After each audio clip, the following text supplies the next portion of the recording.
なぜアトピーになるのか、かゆみが止まらなくなる方がいますが、どうしてでしょうか？かゆみを伝える神経がしまうんです。ステロイドには塗り方にコツがあって、治ったように見えてもいけません。皆さんこんにちは。皮膚科医の玉木ゆきです。今日お話しする内容は、アトピー性皮膚炎について、アトピーの診断基準、年齢別の特徴、アトピーの原因、合併症、どうしてかゆみが止まらないのか、ステロイドについて、治療を、スキンケアのコツについて皆さんにお話をさせていただきます。最後までご覧いただきますと、アトピー性皮膚炎について詳しくなれると思います。このチャンネルは、ニキビ、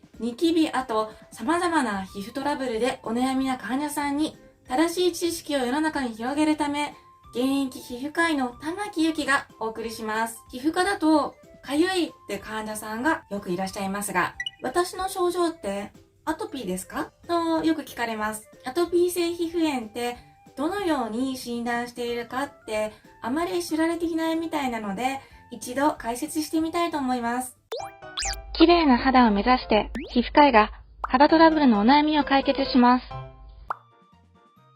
日本皮膚科学会でアトピー性皮膚炎の定義、診断基準というものが作られていて、それに従って診断をしています。ものすごく簡単に言うと、皮膚の乾燥やバリア機能に異常があって、少しの刺激でかゆみがある、湿疹ができて、良くなったり、悪くなったりを繰り返す病気です。かゆみがひどいので、かき壊し、炎症が起きる、皮膚のバリア機能が壊れる、かき壊す、と延々とこの悪循環を繰り返してしまいます。ご両親もアトピーの方が多くて、喘息、アレルギー性鼻炎、結膜炎も合併しやすいです。診断基準としては3つあって、かゆい、特徴的な皮膚症状、生後1歳ぐらいまでは2ヶ月以上、1歳以上だと半年以上慢性的に湿疹を繰り返す。この3つになります。で、この2番目の特徴的な皮膚症状について、もっと具体的にどんなものなのかっていう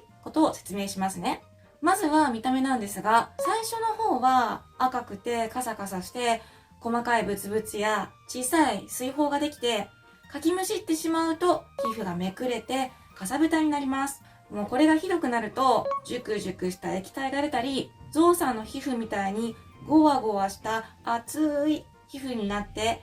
色素沈着したり、逆に色が白く抜けてしまうっていうこともあります。あとは左右対称に右側にも左側にも同じように痒く赤くなるのも特徴です。どの地域でも痒くて、季節によって良くなったり悪くなったりを繰り返す点は同じなのですが、乳幼児期、思春期、大人の3個に分けて年齢によってよく見られる症状の特徴があるので、これも解説したいと思います。まず2歳以下のお子さんの症状です。頭や顔にカサカサ赤いかゆいものができて、だんだん体の方にも広がっていきます。で、小児期の症状は皮膚全体が乾燥して光沢がかかってきて、触ると少しゴワゴワしてきます。膝の裏側とか肘の内側、手足、足首に症状が出やすく、耳が切れたりもします。子供の頃にアトピーがあっても、自然に7割ぐらいの方は治りますが、残りの3割の方が大人になってもアトピーを持ち続けます。大人の症状は子供の頃よりも一層ゴワゴワした皮膚になって、眉毛の外側3分の1が薄くなったり、かきすぎて首が黒くなったり、精神的なストレスで悪化していくってこともあります。なぜアトピーになるのか、決定的な原因は残念ながら分かっていませんが、様々な原因が複雑に絡み合ってできると言われています。アトピックスキンって言って、遺伝的な皮膚の弱さがありますし、他にも皮膚のバリア機能の低下があって、下着とかの少しの刺激でもかゆみを感じやすくて、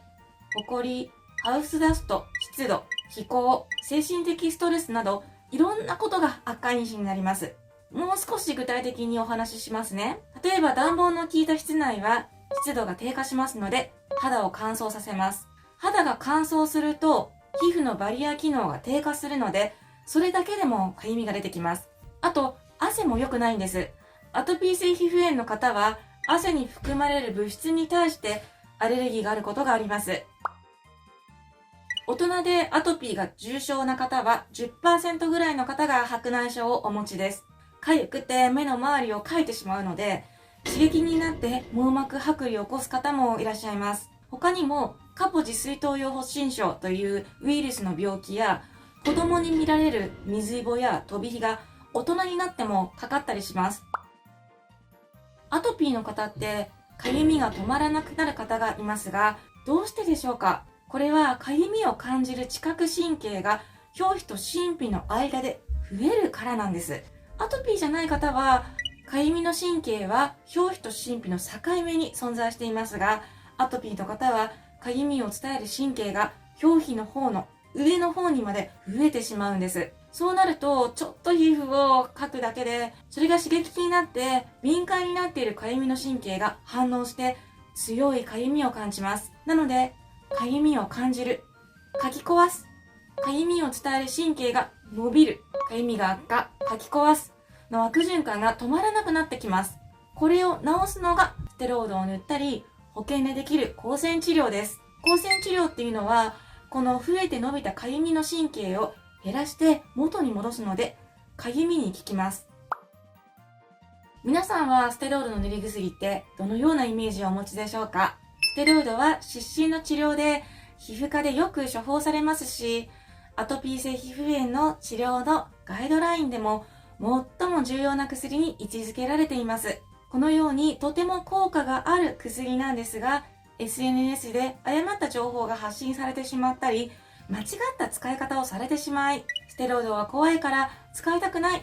ていう方がいらっしゃいます。でも怖いからといって少ししか使わなかったり、すぐに塗るのをやめてしまうと十分な効果が得られないので、安全に効果的に使っていただくために、一度ステロイドについてちゃんと説明しようと思います。ステロイドは適切に使っていただければ、副作用をほとんど気にせず、効果を最大限に引き出せるとてもいい薬です。特に小さい子供のアトピーを無治療で放置してしまうと、家の中のアレルゲンが皮膚から吸収されて過分になり、アレルギーを起こしますので、小さい頃からしっかり肌のバリア機能を整えるために治療することが必要です。そもそもステロイドってもともと体の中にある副腎という臓器から作られるホルモンのことで、これを人工的に作ったものがステロイドの塗り薬です。だから炎症を抑える効果があるいい薬です。治療は外用、かゆみ止めの内服、保険でできる光の治療が基本です。この3つを組み合わせて、かゆみの湿疹が出ないようにしていきます。まずは外用薬についてですが、皮膚が痒くて赤い時はステロイドを使うのが第一選択ですが、湿疹の程度に応じてステロイドのランクを調整して、中途半端なコントロールや副作用を起こさないようにするのが皮膚科医の仕事だと思います。ステロイドには塗り方にコツがあって、アトピー性皮膚炎の方は良くなったように見えても炎症の火種が内部に残っていることがありますので、治ったように見えてもお薬を塗り続けないといけません。これをプロアクティブ療法と言います。プロは英語で前もってという意味で、アクティブは英語で動くという意味です。つまり炎症を抑えるために前もってやるという治療法です。具体的にお話しすると、湿疹があるときはステロイドを多めに1日2回塗ります。湿疹がなくなったら良い状態を保つために1日1回塗るか、ステロイド以外の薬に切り替えます。このステロイド以外の薬はいろいろありますので、次回の動画で説明しますね。このように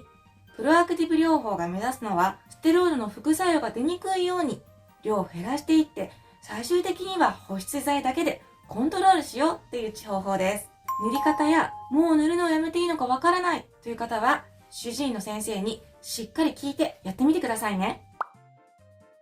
お湯が熱いとかゆみが出やすくなるので、お風呂やシャワーは熱すぎない38度ぐらいがおすすめです。洗うときはたっぷりの泡で手のひら全体で優しく洗います。たまにタオルでゴシゴシこするって方がいらっしゃいますが、もともとバリア機能が弱いので、ゴシゴシ洗うのは刺激になるのでやめてください。お子さんの場合、首やお尻、脇の下、耳など泡が残りやすい場所はすすぎ残しがないようにしっかり洗い流しましょう。刺激が少ないものであれば固形、液体、泡タイプのどれを使っても構いませんが、ポイントは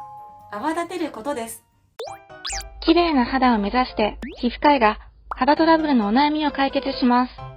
ということで今日はアトピー性皮膚炎についてアトピーの診断基準、年齢別の特徴、アトピーの原因、合併症、どうしてかゆみが止まらないのか、ステロイドについて、治療、スキンケアのコツについて皆さんにお話をさせていただきました。いかがでしょうか？アトピー性皮膚炎について詳しくなれましたでしょうか？このチャンネルでは綺麗な肌を目指す方へ皮膚科医が肌トラブルのお悩みを解決しています。今回の動画が少しでも役に立ったなという方はコメントや高評価ボタンを押していただけると今後の動画配信の励みになりますのでとても嬉しいです。次回はアトピー性皮膚炎のステロイド以外の治療についてお話をします。では次の動画でお会いしましょう。さようなら。最後までご視聴ありがとうございました。このチャンネルでは綺麗な肌を目指す方へ皮膚科医が肌のトラブルのお悩みを解決しています。